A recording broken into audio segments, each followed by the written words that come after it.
Good morning everybody and welcome back to another weekly recap. In the weekly recap, I like to go over any news related to the Oldschool Runescape community this week. So yesterday we had a pretty sizable game update for the tempoross skilling boss, and we already talked quite a bit about that yesterday. However, that was not the only update to happen this week. There's a few things that I think kind of flew under the radar yesterday, with the big release tempoross kind of taking all of the spotlight. So today we're going to make sure we cover everything that happened this week. We'll touch on tempoross, but since we covered it a lot yesterday, that's not going to be the main focus of today's video. Anyway guys, let's get started. So of course yesterday the main game update was the tempoross fishing boss. I tried it out for much of yesterday and had a blast doing so. If you do want to know a little bit more about the boss and my first day experience, I did make a video yesterday which I will leave a link in the description for. Now just a quick update to that, I did finally, after a bit of testing and a bit of practice, hit the XP rates that Jagex put forward. I was getting around 80,000 experience per hour at level 83, and I think I might be able to push that a little bit further. I might actually go make a formal guide on tempoross if I feel like I'm getting good enough at it. And yeah, let me know if that's something you'd be interested in watching. Okay, so beyond tempoross, yesterday we did get a few other updates. Sadly, the Easter Bunny got a little bit overshadowed yesterday. Luckily, you'll have quite a few weeks to actually finish it. If you do want to start the Easter event, it is available to start in Drainer Village. The events are pretty short and just for minor cosmetic rewards, but they're always a lot of fun, and I'd recommend doing it if you got a minute. Okay, so next up here we have an update to shooting stars. Now because there was such a horde of people always mining the shooting star, by the time you got there, often most of it would already be depleted. However, this week they made a bit of a change to that. When you're mining in larger groups, the stardust will actually deplete slower. And another kind of interesting change is they've added in a new bonus structure for stardust. So for example, when you're mining a size 9 star, you have a 90% chance of getting 1 additional stardust whenever you mine. That will scale down to 72% at level 8, and all the way down to only 2% at size 1. So effectively this is a minor boost potentially to the XP per hour, mainly just because the stars will last a bit longer, and a actually notable boost to the amount of stardust you get. I'm gonna be honest, I still haven't tried shooting stars yet. I'm kind of waiting for them to fully die down before I actually give them a shot. The ring looks pretty cool though. Okay, one really small change, but an important one that I've been waiting for quite a while is a change to the Pharaoh's Scepter. Now for a long time, the Pharaoh's Scepter was a heavily botted item, mainly because the requirements to unlock Pyramid Plunder were very low, and you had a very similar chance of getting the Pharaoh's Scepter from the very first floor as you did from the last floor. Well, they've actually changed that today to make it much less likely for you to get a Pharaoh's Scepter from floor 1, but you have a much higher likelihood of getting them from floors 5, 6, and 7. The last 3 floors actually have a 1 in 650 chance of dropping the Pharaoh's Scepter, where previously it was 1 in 1,000. I'm kind of curious to know if this still equates to around 1 in 1,000 if you loot every one of the golden sarcophaguses. The expected hours for a scepter is now higher at the lower end, but lower at the high end. Regardless though, a very good change. Now another integrity improvement to try to reduce botting is to Master Farmers.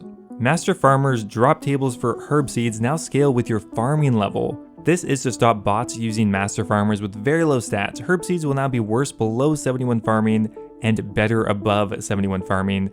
That is just a really cool change, and I think tying it to farming is actually kind of genius because there's no way to really grind out farming quickly. I guess tithe farm technically, but it is definitely a pain to get. So a big thumbs up on those 2 changes. I'm curious to see how good Master Farmers are now at level 99 farming and 99 thieving. So that's pretty much it for the other game updates this week. Now this week we also got some really important information regarding account services and some clarification on what exactly the rules are. Now for those who don't know exactly what account services are, essentially you would pay somebody either with in-game gold or real-life gold to log into your account and train up skills, complete quests, or just complete different activities for a fee.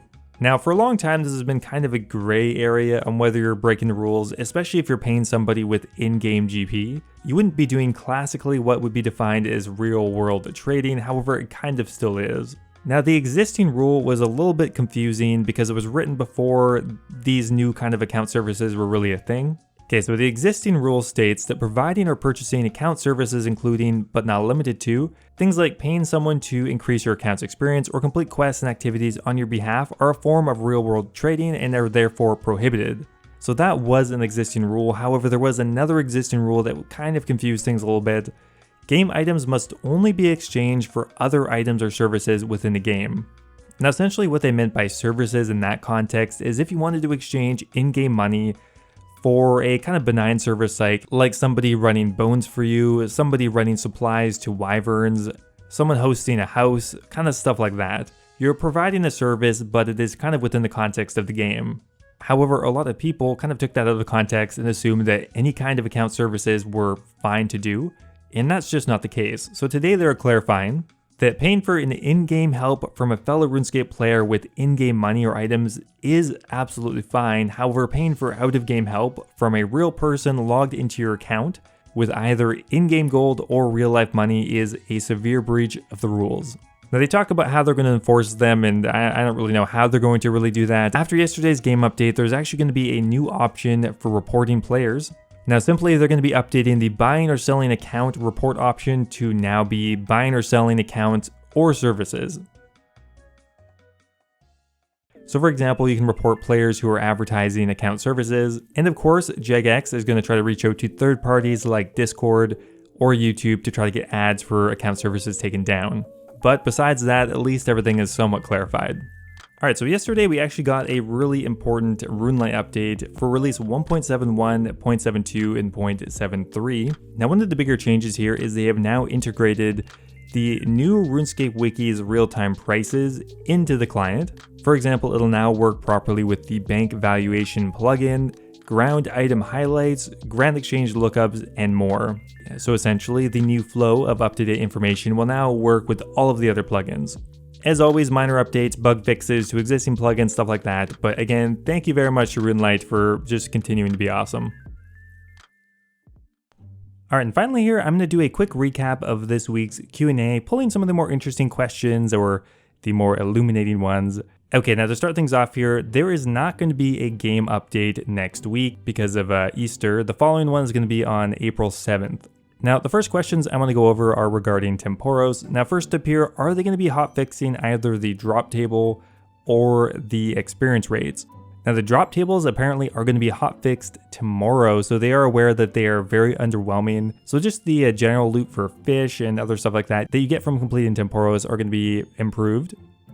Now, as far as experience rates, they're going to be monitoring them for a bit longer, so they're going to make a decision probably in the next couple of weeks whether they need to tweak the experience rates at all. One issue that is cropping up that is leading to lower experience rates are occasionally you can actually one-phase the boss if you do it quickly enough, which actually does lower the experience rates and was never intended.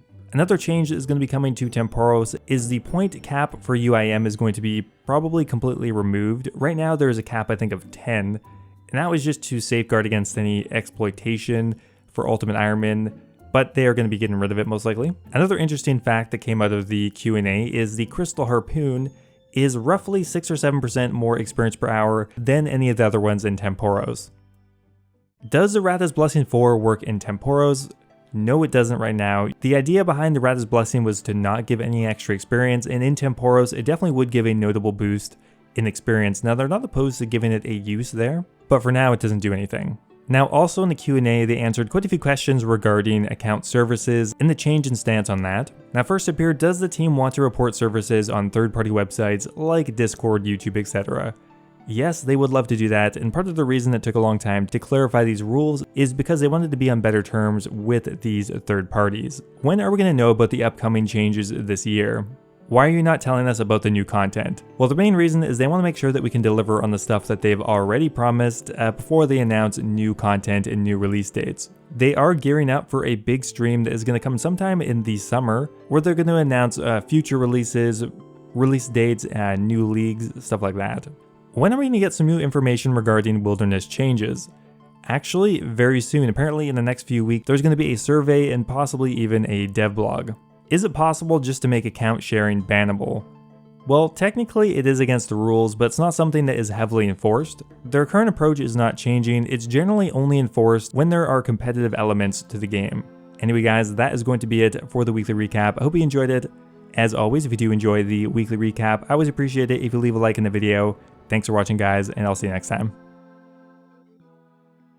Now, before I go here, I want to give a massive thank you to all of my members over on YouTube. Thank you so much to one of my newest members, Sage's Reign, for subscribing at the Dragon tier. Thank you so much, man. They're joining Colin Corley, Timothy Chen, Cappy, Guy Fox 1227, Valhalla Lad, Brian Robinson, Brad Sings, Ocelot, and Kush Patel, all at the Dragon tier. Thank you again, you guys are awesome. Also a huge shout out to All Things Gaming, Birdbot, and Base for subscribing at the Runite tier. As always guys, if you're looking for another way to support the channel, becoming a YouTube member is an awesome way to do so. You can become immortalized in all of my future videos, get access to my video release schedule, and of course get a custom role in my Discord server. Thanks again guys, and I'll see you next time.